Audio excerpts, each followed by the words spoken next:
தங்க பிள்ளையே, எத்தனையோ எதிரிகள் உன்னை சுற்றி இருக்கிறார்கள் என்று நினைத்து என் பிள்ளை நீ வேதனைப்பட்டு கொண்டிருக்கின்றாய். எதிரி கூட்டத்திடமிருந்து எப்போது விடுதலை கிடைக்கும் என்று காத்திருக்கின்றாய். சில நேரங்களில் நமக்கெல்லாம் எதிராக எதிரிகள் இருக்கிறார்கள் என்பது கூட புரியாமல் நின்று கொண்டிருக்கின்றாய். இவர்கள் வாழ்க்கையில் நாம் என்ன செய்து விட்டோம் என்று நமக்கு எதிராக நிற்கிறார்கள் என்று குழம்பி நிற்கின்றாய். என் குழந்தையே, இது போன்று ஒரு சூழ்நிலை உனக்கு சில நேரங்களில் இந்த வாழ்க்கையின் மீது வெறுப்பு வந்து விடுகின்றது. நாம் முன்னேறுவதற்கு என்ன செய்தாலும் இவர்கள் தடுத்து நிறுத்தி விடுகின்றார்களே. நாம் எந்த ஒரு விஷயத்தை செய்ய தொடங்கினாலும் அங்கு தன் பெயரை வேண்டுமென்றே கெடுக்கிறார்களே. அப்படி அவர்களுக்கு என்னதான் வேண்டும்? இவர்களை கடந்து என்னால் வாழவே முடியாதா? என் அப்பனே, இந்த எதிரி இல்லாத வாழ்க்கை எனக்கு தாருங்கள் என்று என்னிடத்தில் நீ கேட்டாய் அல்லவா? என் தங்க பிள்ளையே, இன்று உன்னுடைய வாழ்க்கையில் நடக்கின்ற ஒவ்வொரு விஷயங்களும் உன் மனதை பெரிய அளவில் காயப்படுத்துகின்றது. எதுவுமே உனக்கு எதிராகத்தான் இருக்கின்றதே தவிர உனக்கு சாதகமாக எதுவும் நடப்பதில்லை. என் தங்க பிள்ளையே, இதுவெல்லாம் உன் கண்களுக்கு தெரிந்த ஒரு எதிரிடம்தான் இத்தனை பிரச்சனைகளும் இருக்கின்றது என்று நீ நினைத்து கொண்டிருக்க. என் தங்க பிள்ளையே, இந்த கருப்பன் உன்னுடைய கண்ணுக்கு தெரியாத ஒரு எதிரியை காட்ட இங்கே வந்திருக்கிறேன். இதையும் நீ தெரிந்து கொண்டால் உன்னுடைய மனது இன்னும் வேதனைப்படும் அல்லவா? இந்த வாழ்க்கையின் மீது உனக்கு இன்னும் வெறுப்பு அதிகமாகிவிடும் அல்லவா? என் குழந்தையே, நீ நினைக்கலாம், அப்பனே நான் இந்த வாழ்க்கையை வெறுத்து ஒதுக்க வேண்டும் என்று நீ நினைக்கின்றாயா? நான் இந்த வாழ்க்கையை விட்டு சென்று விட வேண்டும் என்றுதான் நீ நினைக்கின்றாயா? ஆசையும் படுகின்றாயா? எதற்காக இப்படி என் தலையில் குண்டை தூக்கி போடுகின்றாய்? எனக்கு விடுதலை தாருங்கள், எனக்கு நிம்மதியை கொடுங்கள் என் அப்பனே என்று என்னிடத்தில் நீ கேட்டாய் அல்லவா? என் அன்பு குழந்தையே, இந்த கருப்பன் முழுவதுமாக சொல்லி முடிக்கும் முன்பே நீயாக எதையும் தவறான கருத்தில் புரிந்து கொள்ள கூடாது. என் செல்ல பிள்ளையே, இந்த கருப்பன் எந்த ஒரு விஷயத்திலும் காரணம் இல்லாமல் உன்னிடத்தில் வந்து சொல்ல மாட்டேன். இது நீ நன்கு அறிந்த விஷயம் அல்லவா? இந்த அப்பன் இப்போது உனக்கு என்ன சொல்ல வருகிறேன் என்று இந்த வாக்கினை முழுமையாக கேட்ட பிறகு நீயாகவே எல்லாவற்றையும் உணர்ந்து கொள்வாய். என் தங்க பிள்ளையே, உன்னுடைய கண்களுக்கே தெரியாத எதிரி ஒருவர் இருக்கிறார் என்றால் அவர்களை பற்றி நீ எப்போது சிந்திக்க முடியும்? அவர்கள் உன்னை பற்றி ஒவ்வொரு விஷயங்களும் எப்படி உன் முன்னால் உணர முடியும்? அவர்கள் உனக்கு தெரியாமல் கஷ்டங்களை எல்லாம் எப்படி உன்னால் அறிந்து கொள்ள முடியும்? யாரென்று தெரியாமலே உன்னுடைய பிரச்சனைகளை கொடுக்கும் போது சில நேரங்களில் புலம்பி தவிக்கின்றாய் அல்லவா? நமக்கு சம்பந்தமே இல்லாத ஒரு பிரச்சனை நமக்கு அதிகமாக வேதனையை கொடுக்கிறது. நீ குழம்பி நிற்கின்றாய் அல்லவா? தன்னுடைய வாழ்க்கையில் நாம் எப்படிப்பட்ட சூழ்நிலையில் இப்போது இருக்கிறோம் என்று இதிலிருந்து எப்படி தப்பிப்பது என்றும் நீ உணர்ந்திருக்கின்றாய் அல்லவா? என் அன்பு குழந்தையே, உனக்கு ஒரு பிரச்சனைகளுக்கு சம்பந்தமே இருக்காது. நீ எந்த ஒரு வார்த்தைகளையும் சொல்லியிருக்க மாட்டாய். அந்த பிரச்சனை மிகப்பெரிய பிரச்சனையாக உருவெடுத்து விஸ்வரூபமாக மாறி அங்கே உன்னை சுற்றிதான் ஓடிக்கொண்டிருக்கும். கடைசியில் யார் இப்படிப்பட்ட பிரச்சனை உருவாக்கியது என்று கேட்டால் உன்னுடைய பெயரை தான் எல்லோரும் சொல்லிக் கொண்டிருப்பார்கள். என் தங்க பிள்ளையே, அப்போது உன்னுடைய நிலை என்னவாக இருக்கும் என்று சிந்தித்துப்பார். இது போன்ற விஷயங்கள் எல்லாம் உன் வாழ்க்கையில் நடந்து கொண்டிருக்கின்றதல்லவா? நீயும் எத்தனையோ முறை இது போன்ற பிரச்சனைகள் இருந்தெல்லாம் வெளிவருவதற்கு நான் எந்த ஒரு தவறும் செய்யவில்லை. நான் உன்னோடு என் வேலை உண்டு என்றுதான் இருக்கின்றேன். யாரோ என்னை இது போன்ற பிரச்சனைகளில் இழுத்து விடுகிறார்கள். நான் எந்த ஒரு தவறையும் செய்யவில்லை என்று எத்தனையோ தடவையெல்லாம் சொல்லியிருக்கிறேன். அதையெல்லாம் யாராவது செவி கொடுத்து கேட்டிருக்கிறீர்களா என்றால் நிச்சயமாக இல்லை. என் தங்க பிள்ளையே, உன் வாழ்க்கையில் இது போன்ற ஒரு சூழ்நிலை வந்ததல்லவா? இதுதான் உன் கண்ணுக்கு தெரியாத ஒரு எதிரி. உடனே தெரியாத எதிரி செய்த சூழ்ச்சியின் விளைவுதான் உனக்கு இப்படிப்பட்ட பிரச்சனைகளை எல்லாம் வந்து கொண்டிருக்கிறது என்பதை தெரிந்து கொண்டாயா?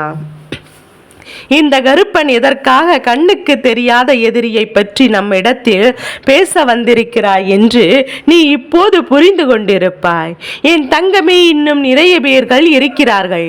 உன்னையும் உன்னுடைய நடவடிக்கைகளையும் எந்நேரம் கவனித்துக் கொண்டே இருக்கிறார்கள். நீ என்ன செய்கிறாய், எங்கு செல்கிறாய், எப்படியெல்லாம் செய்கிறாய், யாரிடத்தில் பேசுகிறாய் என்று உன்னை பற்றியே அவர்கள் சிந்தித்து கொண்டிருக்கும் போது உன்னை எப்போதும் கண்காணித்து கொண்டும் இருப்பார்கள். உன்னுடைய நடவடிக்கைகள் ஒவ்வொன்றையும் நோட்டமிட்டு கொண்டே செல்கிறார்கள். அவருடைய வேலை முழுவதுமே உன்னை சுற்றி வருவதும் உன்னுடைய நடவடிக்கைகள் என்னவென்பதும் உன் வாழ்க்கையில் நீ எப்படியெல்லாம் முன்னேற்றத்தை கண்டு எதையாவது சாதித்து விடுவாயோ என்று உன்னை பற்றியே அவர்கள் சுற்றி சுற்றி நோட்டமிட்டு கொண்டிருக்கின்றார்கள். ஒரு சிறிய இடைவேளை கொடுத்தால் கூட எங்கே நீ முன்னேறி விடுவாயோ என்று உன்னுடைய ஒவ்வொரு அசைவையும் கண்காணித்து கொண்டுதான் இருக்கிறார்கள். எந்த ஒரு காரியத்தையும் உன்னால் செய்ய முடியாத அளவிற்கு சிறு சிறு தடைகளை ஏற்படுத்தி கொண்டுதான் இருக்கின்றார்கள். என் தங்க பிள்ளையே, கண்ணுக்கு தெரிந்த எதிரிகள் செய்கின்ற விஷயங்கள் கொஞ்சம் மட்டும்தான். ஏனென்றால் அவர்கள் செய்தால் அதை உன்னால் எளிதாக கண்டுபிடித்து விட முடியும். அதனால் தான் கண்ணுக்கு தெரிந்த எதிரிகள் எல்லாம் உன்னை விட்டு சற்று ஒதுங்கி நிற்கிறார்கள். ஆனால் கண்ணுக்கு தெரியாத எதிரிகளை எல்லாம் அவ்வளவு சுலபமாக உன்னால் கண்டுபிடிக்க முடியாது. அவர்கள் நேரடியாக உன்னிடத்தில் எதையும் செய்ய மாட்டார்கள். என் பிள்ளையே, உனக்கான பிரச்சனைகளை எல்லாம் எதிர்மறையாக கொண்டு வந்து கொடுப்பார்கள். என் அன்பு குழந்தையே, இத்தனையும் அவர்கள் வேறு யாரோ எல்லாம் கிடையாது. எங்கே இருக்கிறார்களோ, வேறு ஊரில் இருக்கிறார்களோ, வெளிமாநிலத்தில் இருக்கிறார்களோ என்றெல்லாம் உன்னுடைய எண்ணங்கள் சென்று கொண்டிருக்கும். நிச்சயம் கிடையாது. என் தங்க பிள்ளையே, உனக்கு மிக அருகில் இருந்து கொண்டு உன்னுடைய ஒவ்வொரு நடவடிக்கைகளையும் நோட்டமிட்டு கொண்டிருக்கிறார்கள். நீ எப்போதும் என்ன செய்கிறாய் என்பதில் அதிக கவனத்தோடு இருக்கிறார்கள். நீ என்ன செய்தாலும் அது என்ன, இது என்ன என்றெல்லாம் அவர்கள் உன்னிடத்தில் நோண்டி நோண்டி கேள்விகளை கேட்டுக் கொண்டிருக்கிறார்கள்.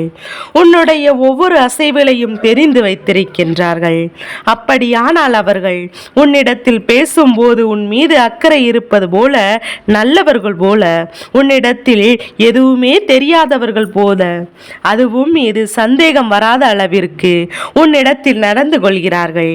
என் அன்பு பிள்ளையே, இவர்கள் உன் குடும்பத்தின் மீது உன் மீதும் அதிக அக்கறையும் பாசமும் கொண்டவர் போல நடித்து கொண்டிருக்கிறார்கள். இதை முக்கியமாக செய்து கொண்டிருப்பவர்கள் யார் தெரியுமா? ஒரு ஆண் என்பதையும் நீ மறந்து விடாதே. என் பிள்ளையே, இப்போது நீ சற்று சிந்தித்து இருப்பாய். இது போன்று தம் குடும்பத்தில் யார் இருக்கிறார்கள்? நம் அருகில் இருக்கின்றவர்களா அல்லது நம் குடும்பத்தில் இருக்கிறவரா என்று கூட உனக்கு சந்தேகம் வரலாம். என் தங்க பிள்ளையே, நிச்சயமாக ஒரு ஆண், அதுவும் உன்னுடைய குடும்பத்தில் இருக்கின்றவர்கள். அவர்கள்தான் இது போன்ற ஒரு சூழ்நிலையெல்லாம் உனக்கு உருவாக்கி கொண்டிருக்கிறார்கள். நீண்ட நாட்களுக்கு முன்பாக நல்ல வேலையில் இருந்து விட்டு இப்போது அந்த வேலையை விட்டு ஒதுக்கிய அருகிலேயே, அதுவும் உள்ளூரிலேயே ஏதாவது ஒரு வேலையை செய்து கொண்டிருப்பார். நல்ல வசதி படைத்தவர். ஆனால் அவருடைய எண்ணங்கள், அவருடைய நடவடிக்கைகள் நல்லதல்ல. வெளியிலிருந்து பார்ப்பவர்களுக்கு தூய மனிதர்கள் என்று தோன்றினாலும் அவர்களின் உள்ளத்தில் நல்ல எண்ணங்கள் இல்லை என்பதுதான் உண்மை. அவர்களுடைய புத்தியானது மிகவும் சிறிய புத்தி. மற்றவர்கள் வாழ்க்கையில் நடக்கின்ற விஷயங்களை எல்லாம் நோட்டமிடுவதும், மற்றவர்கள் எண்ணங்களை எல்லாம் தெரிந்து கொள்வதும், ஒருவரிடம் கேட்டு இன்னொருவரிடத்தில் சொல்வதும் என்று மிக மட்டமாகத்தான் இருக்கின்றார்கள். அவர்களுக்கு வேறு எங்கும் கவனம் இல்லை. யாராவது ஒருவர் எதையாவது ஒரு பிரச்சனைக்காக சண்டையிட வேண்டும், அதனை பார்த்து இவர்கள் ஆனந்தப்பட வேண்டும் என்று, இவர்கள் வந்து பஞ்சாயத்து பண்ண வேண்டும் என்ற எண்ணத்தை அடிக்கடி கொண்டிருப்பார்கள். அது மட்டுமல்ல, என் குழந்தையை, இவர்கள் உன்னிடத்தில் வந்து பேசும் போதெல்லாம் இதை வெளிப்படையாகவும் சொல்லிவிடுகிறார்கள். அவர்கள் குடும்பத்தில் அப்படி நடந்தது, நான் சென்றுதான் இதை இப்படி தீர்த்து வைத்தேன், நான் இல்லை என்றால் இதுவெல்லாம் இவர்களுக்கு நடந்திருக்காது, இவர்கள் உயிரோடு இருந்திருக்க மாட்டார்கள் என்று என்று என்னெல்லாம் கதை சொல்ல முடியுமோ அதையெல்லாம் சொல்லிக் கொண்டிருப்பார்கள். என் அன்பு குழந்தையே, இப்படிப்பட்ட குணங்களை கொண்ட மனிதர்கள் உன் வாழ்க்கையில் யார் இருக்கிறார் என்று ஒருமுறை நீ சிந்தித்து பார்த்தால் நிச்சயமாக அது யார் என்று உனக்கு புலப்படும். என் பிள்ளையே, இப்படிப்பட்ட மனிதர்கள் எல்லாம் உன் வாழ்க்கையில் இருக்கத்தான் செய்கிறார்கள். அவர்கள் மறைமுகமாகவும் நேரடியாகவும் உனக்கு பல பிரச்சனைகளை தரத்தான் செய்கிறார்கள். ஆனால் இவர்களை எல்லாம் உன் வாழ்க்கையில் நீ எப்போதும் விலகி வைக்க வேண்டும். அதை விட்டு அவர்களை ஒருபோதும் உன்னுடைய இல்லத்திற்குள் அனுமதிக்க கூடாது. என் பிள்ளையே, உன்னுடைய மனதிற்குள் இருக்கின்ற எண்ணங்கள் என்னவாக இருக்கும் என்பதையும் உன் அப்பால் என்னால் உணர முடிகின்றது. இதுபோன்று மறைமுகமாக இருந்து நமக்கு கஷ்டங்களை கொடுத்தால் இவர்களை எல்லாம் எப்படி என்னால் புரிந்து கொள்வது, எப்படி என்னை காப்பாற்றிக் கொள்வது என்று நீ கேட்கின்றாய் அல்லவா? என் தங்கமே, ஒன்றை மட்டும் நிச்சயமாக புரிந்து கொள். இந்த மறைமுகமான எதிரிகள் எல்லாம் அத்தனை சுலபமாக உன்னை நெருங்கிவிட முடியாதபடிக்கு அவர்களுக்கு என்ன செய்ய வேண்டுமோ அதை நான் நிச்சயமாக செய்யத்தான் போகின்றேன். இனி அவர்கள் உன்னுடைய வாழ்க்கையில் ஏதேனும் புதிய பிரச்சனைகளை கொண்டு வந்தால் அதுவெல்லாம் வீரியமற்றதாக இருக்கும். ஏனென்றால் இவர்களை எல்லாம் நல்லவர்கள் கிடையாது. இவர்கள் செய்கின்ற விஷயங்கள் எல்லாம் ஒரு நாளும் உன்னை காயப்படுத்தாது. இதை நீ நினைவில் வைத்துக் கொள்ள வேண்டும். என் அன்பு குழந்தையே, இவர்கள் இதுவரை உனக்கு செய்த முயற்சிகள் எல்லாம் இந்த கருப்பனால் முறியடிக்கப்பட்டது. அதனால் கொஞ்சம் காலமாக இவர்கள் உன் வாழ்க்கையில் தலையிடாமல் ஒதுங்கி நிற்கிறார்கள். என் அன்பு பிள்ளையே, இந்த கருப்பன் உன்னோடு இருக்கும்போது இதற்கெல்லாம் நீ ஒருபோதும் பயந்து நிற்காதே. என்னென்ன நடந்தாலும் எதுவாக நடந்தாலும் தைரியமாக எதிர்கொள்ள பழகு. இந்த கருப்பன் என்றுமே உனக்கு மன வலிமையும் தைரியத்தையும் கொடுத்து கொண்டிருப்பேன் என்பதை நினைவில் வைத்துக் கொள்ள வேண்டும். என் தங்க பிள்ளைக்கு இந்த கருப்பசாமியின் ஆசீர்வாதங்களும் அன்பும் எப்போதும் என்றென்றைக்கு முழுமையாக கிடைத்து கொண்டே இருக்கும்.